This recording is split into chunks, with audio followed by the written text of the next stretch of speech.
আজকে তোমাদের সাথে চানা কিমার রেসিপিটি শেয়ার করব। তার জন্য এখানে আমি চানা ভিজিয়ে রেখেছিলাম আধা ঘন্টা ধরে, সেটা আমি এবারে প্রেশার কুকারে সিটি মেরে সিদ্ধ করে নেব। আমি প্রেশার কুকারে 5 থেকে 6টার মতো সিটি দেব।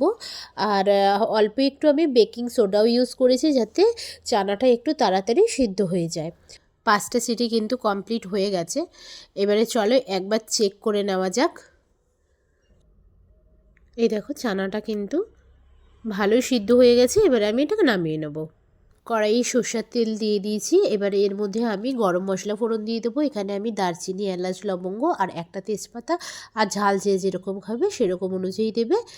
এবার আমি পেঁয়াজ কেটে রেখেছিলাম, সে কুচনো পেঁয়াজ দিয়ে দিয়েছি। এখানে আমি 2টো বড় সাইজের পেঁয়াজ দিয়েছি, 1 চামচ রসুন বাটা আর 1/2 চামচ আদা বাটা আমি দিয়ে দিয়েছি। এর মধ্যে একটা বড় সাইজের টমেটো কেটে রেখেছিলাম, সেই টমেটোটা আমি এর মধ্যে দিয়ে হালকা নাড়াচাড়া করে আমি ভেজে নেব যাতে পেঁয়াজ রসুনের কাঁচা গন্ধটা চলে যায়।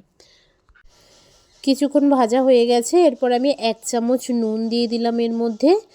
তারপর 1 চামচ হলুদ গুঁড়ো, 1 চামচ লঙ্কার গুঁড়ো, 1 চামচ জিরে গুঁড়ো আর 1 চামচ ধনে পাউডার আমি এর মধ্যে দিয়ে দিলাম। তারপরে স্বাদ মতো চিনি দিলাম। দিয়ে এবারে খুব ভালোভাবে মশলাগুলো কষিয়ে নেব। খুব ভালোভাবে মশলাটা কষানোর পর আমি এর মধ্যে মাংসের যে কিমা আর চর্বি কেটে ধুয়ে রেখেছিলাম সেগুলো আমি এবারে এর মধ্যে দিয়ে দেবো। এবার সমস্ত মশলার সাথে চর্বি আর কিমা আরও খুব ভালোভাবে মিনিট 7-8 মতো আমি কষিয়ে নেব, যতক্ষণ না পর্যন্ত সমস্ত মশলা দিয়ে তেল ছাড়বে।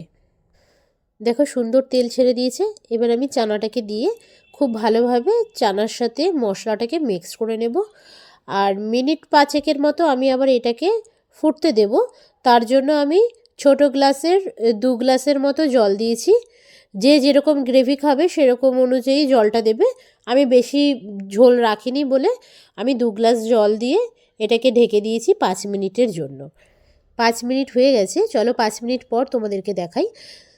দেখো আমার কিন্তু চানা কিমা একদম রেডি সার্ভ করার জন্য। আমি এবারে এটাকে নামিয়ে ফেলবো। চানা কিমা কিন্তু রুটি, পরোটা, নান সব কিছুর সাথেই খুবই ভালো যায়। আমি কড়াইশুঁটির কচুরির সাথে এটা সার্ভ করেছিলাম, দারুণ হয়েছিল খেতে। তো তোমরাও কিন্তু বাড়িতে একবার ট্রাই করে দেখো, তোমাদেরও আশা করি খুবই ভালো লাগবে।